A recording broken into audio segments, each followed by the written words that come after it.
गुरुदेव, आप? सुहृदय, प्रणाम प्रभु। आयुष्मान भव। पुत्र, ये तुम्हारे दादा श्री अर्जुन है। हाँ, गुप्त क्षेत्र में हम अल्प समय के लिए मिले थे। प्रणाम दादाश्री। विजयी भव पौत्र। गुरुदेव, मुझे युद्ध की सूचना मिली और मैं चला आया। हाँ वत्स, युद्ध की घोषणा हो चुकी है। अब हमें अपने पक्ष की शक्ति का विस्तार करना होगा। गुरुदेव, अब आपको चिंता करने की क्या आवश्यकता है? आपका शिष्य सिद्ध क्षेत्र से सिद्धियां प्राप्त करके लौटा है। मैं अकेला ही समस्त कौरव सेना को समाप्त कर सकता हूँ।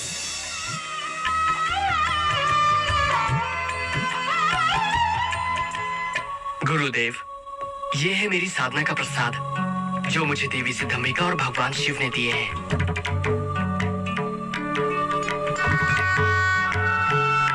इन बाणों की विशेषता क्या है पुत्र? पहला बाण जब चलेगा तो जिन लोगों के वध की मैं कामना करूंगा, ये उन पर मृत्यु चिन्ह बना देगा। पौत्र, ये कुछ अतिशयोक्ति नहीं लगती?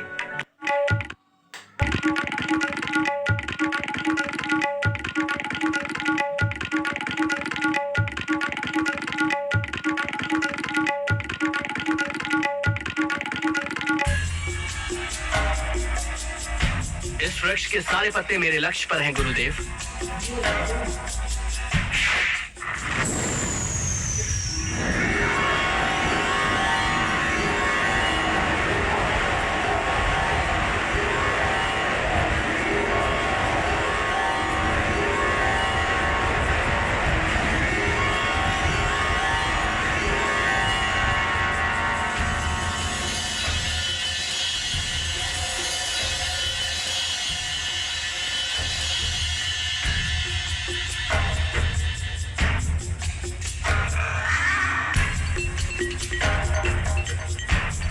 गुरुदेव, पहले बाण ने अपना कार्य पूरा कर दिया। पुत्र, तुम्हें विश्वास है कि सारे पत्तों पर चिन्ह लग गए हैं? हाँ गुरुदेव।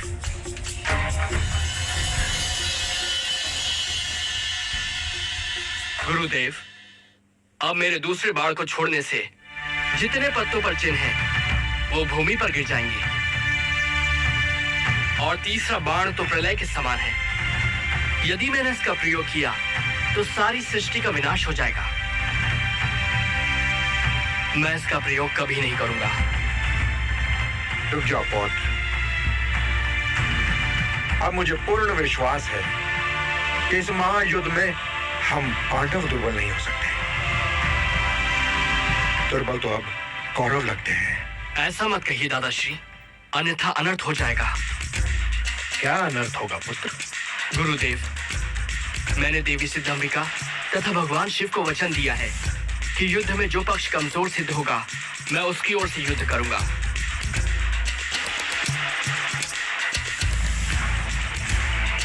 तो इसका अर्थ ये हुआ पौत्र कि बीच युद्ध में भी आप हमारे शत्रु का पक्ष ले सकते हो? हाँ दादाश्री, यदि युद्ध में कौरव पक्ष कमजोर सिद्ध हुआ तो देवी को दिए वचन के अनुसार मुझे उनकी ओर से ही युद्ध करना पड़ेगा। चलो पौत्र, विश्राम कर लो।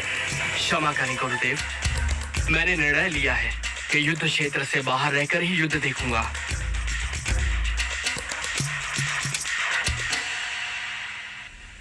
चलो पार्थ।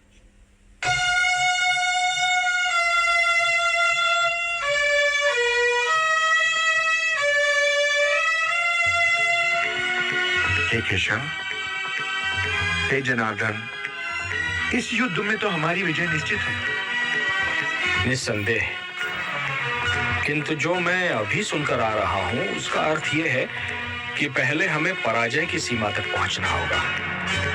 और पराजय का अर्थ है पांडवों में से 2-3 की मृत्यु और पांडव सेना का विनाश। पराजय? मैं कुछ समझा नहीं केशव। पार्थ, यदि हम कौरव सेना का नाश कर दें और विजय की ओर चलें तो बर्बरीक अपने 2 ही बाणों से अपने विजय उल्लास को पराजय में बदल देगा। तो अब क्या करें?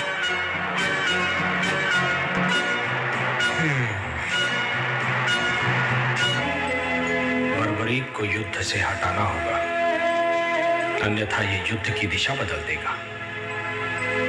ये धर्म युद्ध है। धर्म को बचाने हेतु अब यही एक विकल्प शेष है।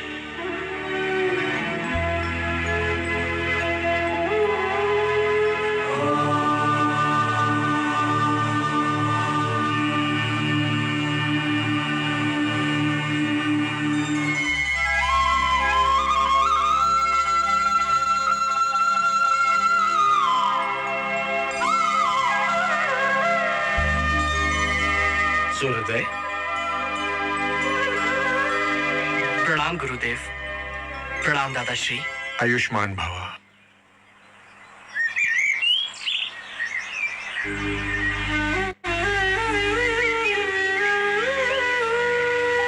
प्रभु, आप शांत क्यों हैं? क्या चिंता है आपको? पुत्र कल से युद्ध शुरू हो जाएगा। देखें, निर्णय की ओर जाता है। मेरे होते आपको चिंता करने की कोई आवश्यकता नहीं है।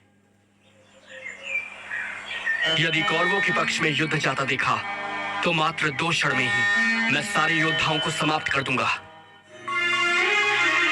मैं तुम्हारी शक्ति से परिचित हूं पुत्र, और यह भी जानता हूं कि तुम्हारी हम में अनन्य भक्ति है। किंतु क्या प्रभु? पुत्र, आज शुक्ल फाल्गुन द्वादशी है। आज की महिमा दुगनी हो जाती है। किंतु मुझे बताइए प्रभु, मैं आपके दिए हर आदेश का पालन करूंगा। वत्स सूर्योदय,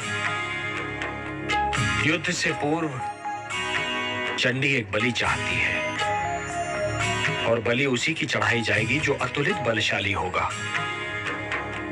इसमें चिंता किस बात की है प्रभु? चिंता इस बात की है वत्स कि इस पृथ्वी पर 3 ही ऐसे वीर हैं जिनकी बलि स्वीकार होगी। मैं, तुम या अर्जुन। नारायण नारायण। केशव,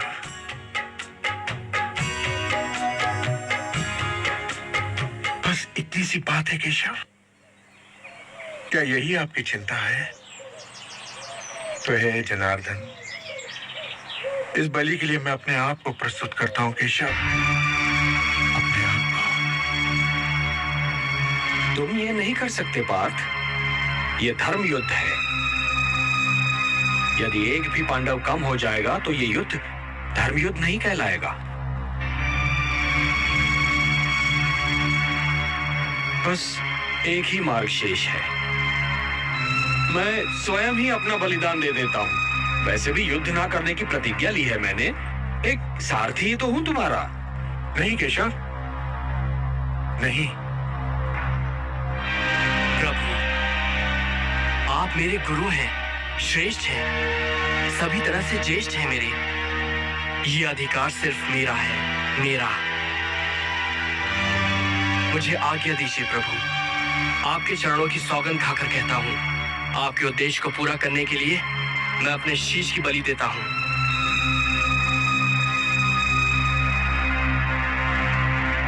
प्रभु, ये कार्य करने से मेरे वंश की कीर्ति बढ़ेगी। ये सौभाग्य मैं अपने हाथों से नहीं जाने दूंगा प्रभु।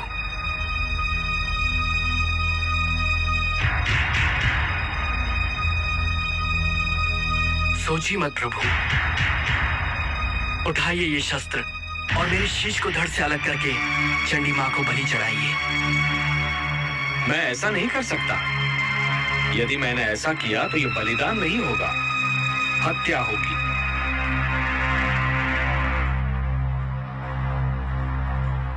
जब मैं स्वेच्छा से ये शीश आपको सौंप रहा हूं तो ये हत्या नहीं कहलाएगी। धर्म ये कहता है वत्स कि बलिदानी स्वयं दान दे। यदि मैं ऐसा करता हूं तो वो हत्या ही कहलाएगी।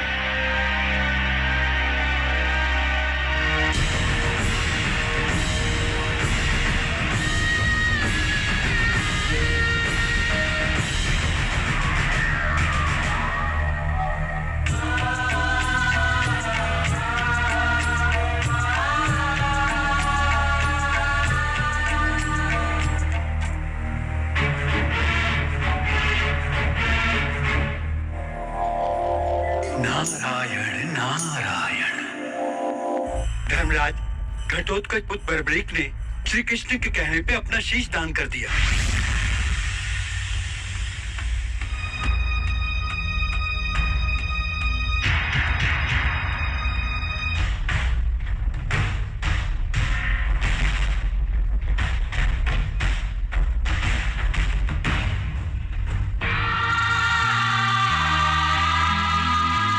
बर्बरीक,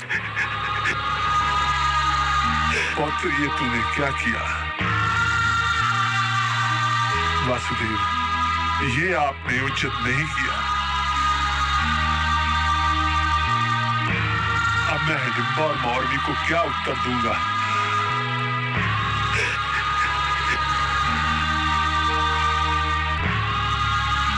हे ईश्वर, ये तेरी कैसी लीला है? कौन सा पाप किया था मैंने? इससे तो अच्छा होता पुत्र बर्बरी से पहले मुझे ही मृत्यु आ जाती।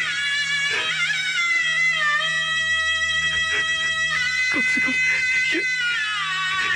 ये दुख तो नहीं सहना पड़ता। ये आपने क्या किया वासुदेव? और इसके पीछे आपका क्या उद्देश्य है?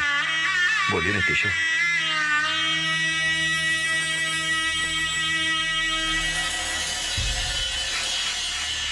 वत्स, भगवान श्री कृष्ण ने महाबली बर्बरिक से ये शीशदान किस कारण मांगा, मैं बताती हूं।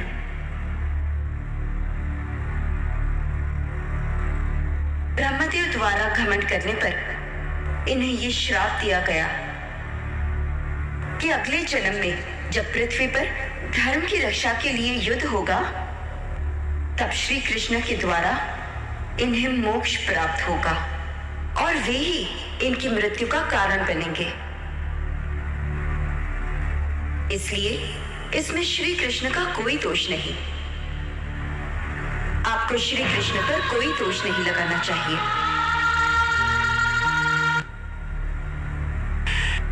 हे केशव, मुझे क्षमा करें, क्षमा करें।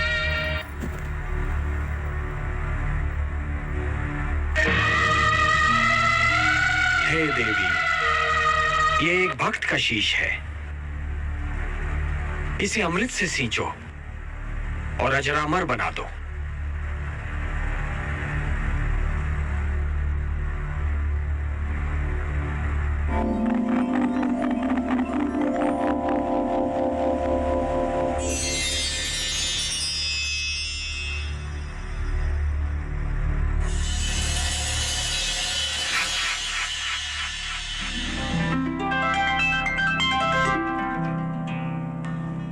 प्रणाम प्रभु। कीर्तिमान भव।